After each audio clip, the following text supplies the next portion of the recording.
Hey, what's up, everyone? My name is Miguel. YC just released their own AI harness. I'm going to show you what makes it unique, how to set it up, and give you an entire breakdown. Let me show you right now. This happened literally just a couple of hours ago with the release of QM. Now, QM you can think of as a Hermes agent or an OpenClaw agent, but one of the things that makes it very, very interesting is the fact that it's actually conceived for startups, but also multiplayer.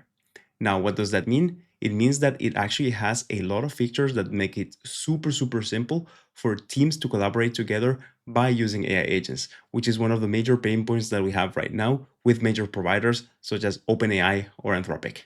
Now, it also has a couple of nicer features, so everything that you would expect, automations with cron jobs, skills, memory, etc. Everything will be available in the GitHub repo that I'm going to be sharing with you. Everything is open source, and of course, you can now customize QM to really fit all of the needs that you have inside of your startup or your organization. Now, of course, if we go over the GitHub repo just a tiny bit, there's a few features that make QM unique on top of the fact that it's actually a multiplayer agent. And the first one right here that I would really like to share is the admin dashboard. The admin dashboard gives you an entire overview, not only on how AI should be used inside of your organization, but also how it's actually being used. And on top of that, the web application functionality now makes it super simple for people to share all of their Vive coded applications. You no longer have to just handle a lot of repos. You don't really have to just ask people to send you links, even just check if the link is still valid. Everything is done from the same interface. Something that's quite interesting from QM as well is the fact that it doesn't only live through a web application. It lives in two spaces simultaneously. So it actually behaves like a control room more than just an AI agent. On top of living in the web application, it also lives in Slack.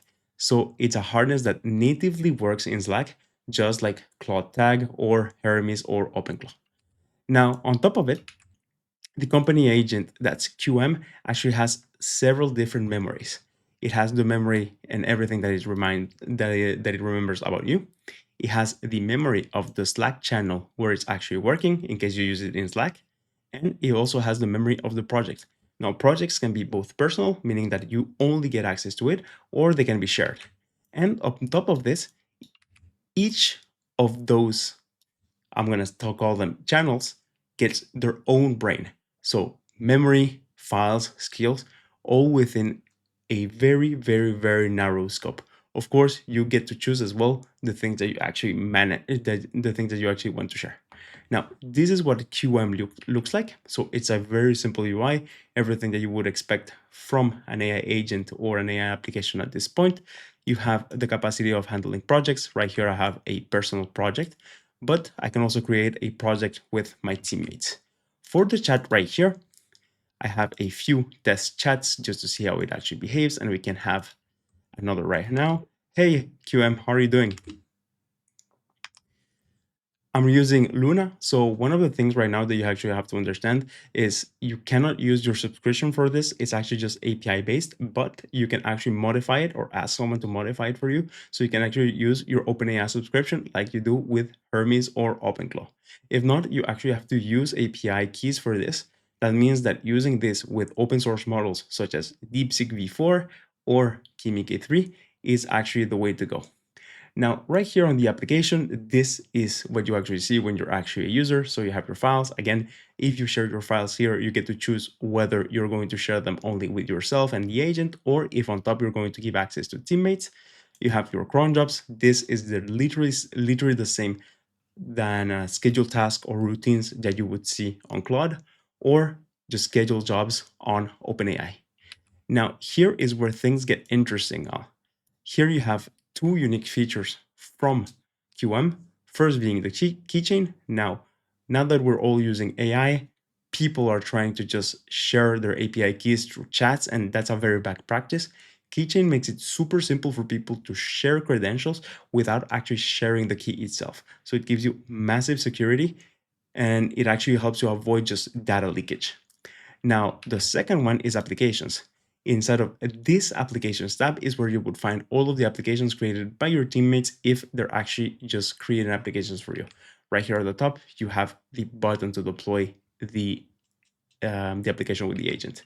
And last but not least, you of course have the two more standard things, which are now memory and skills, plus the nice to have features such as those being able to switch with light and dark mode. And now we're in the admin dashboard for QM. Right here, you can check all of the sessions of what people are doing, both through the desk application, well, the web application, and also through Slack. So it's not connected to my Slack, of course, but right here, as you can see, we actually have the message that I sent out just a couple of minutes ago asking QM how it was doing. Now, the judgments tab is something that's extremely interesting to see as well. Why? Because whenever you're actually running a lot of AI agents inside of your organization, it's very hard to keep track of not what is being done, but also why it was done. Now, the judgment tabs gives you that exact same visual that you actually need. It actually shows you all of the things that are being done by agents and also all of the explanations that agents are giving you as to why they're actually doing that work. Now, here, always in the admin panel, you have all of the artifacts. Now, for the artifacts, this is really everything that you would see inside of your own user view already. You have your files, so you can see everything that was shared by your members. You have the skills. Something that's actually super interesting to see is the fact that it actually comes preloaded with skills. Right here, one of my favorite skills really is the onboarding skill that actually just onboards an entire user into your AI agent hub, being QM. Now, something that's quite interesting to see as well is the fact that we don't have GStack. GStack is one, I'm going to say, package of skills that was created by Gary Tan, and it's actually not here. You also have a taste skill right here, which might actually be useful. Of course, you can even just take these skills and include them in your actual Cloud plan if you don't plan on using QM, but you actually want to see how people are using this multiplayer sort of AI hub. Here in the memory, you have the organization memory. So here is where everything regarding everything in the organization is actually shared. You have your deployments and then your crons. This is where you see not only your automations, but everyone else's automations. Now, another key point right here is the metrics. So for the metrics, you actually get to measure every single thing that's important when it comes to AI usage. So how many people are actually using it, what's the total amount of tokens are being used, how long it's taking to get response, etc. Here you have all of those metrics, which is actually amazing. Now, for the remaining of the admin panel, you actually have everything that's, I'm going to say, linked to governance. So you have the onboarding of people. So this is where you actually just put new users inside of the application wherever you need. Here you have the governance tab, and honestly, you can make an entire video by itself because everything that's in here is actually super interesting. It actually gives you all of the boundaries that you actually have to respect whenever you're actually working with this type of AI agents. So coding agents such as now Hermes, OpenClaw, etc. You have all of the model permissions, you have all of the credentials, and also the data boundaries. So as you know, whenever you actually work at a company, not everyone has access to the same data. And that is one of the biggest pain points when it comes to just working multiplayer with this type of tool. It's very, very hard to get the scopes right, and this does it natively.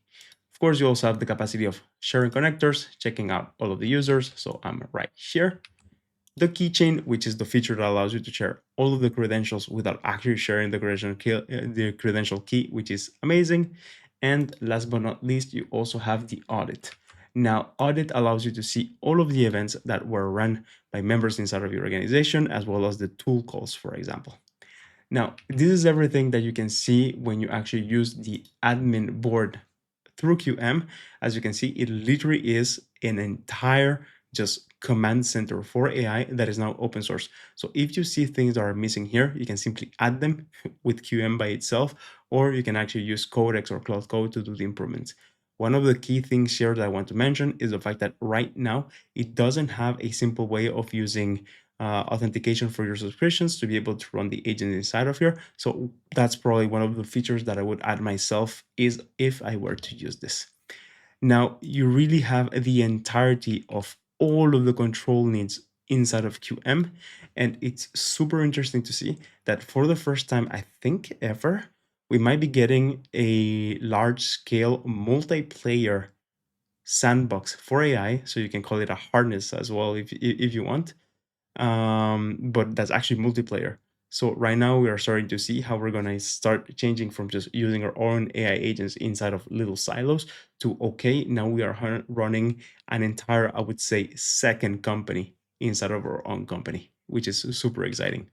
Now, this was everything that you needed to know about QM. Of course, all of the links are down in the description down below. You can literally just give it to your coding agent and say, hey, please run this QM instance for me. It actually does need a few changes to be able to be run locally, mainly because it actually just asks you for access to Slack immediately. And well, you don't really need to give it that if you're not going to be using it. Feel free to check everything that I left in the description for you. I'm going to say, I hope that you really enjoyed this video and that you learned what the future of open source agents is. So more towards the multiplayer side. I'm going to say, catch you soon. See you in the next video tomorrow. See you.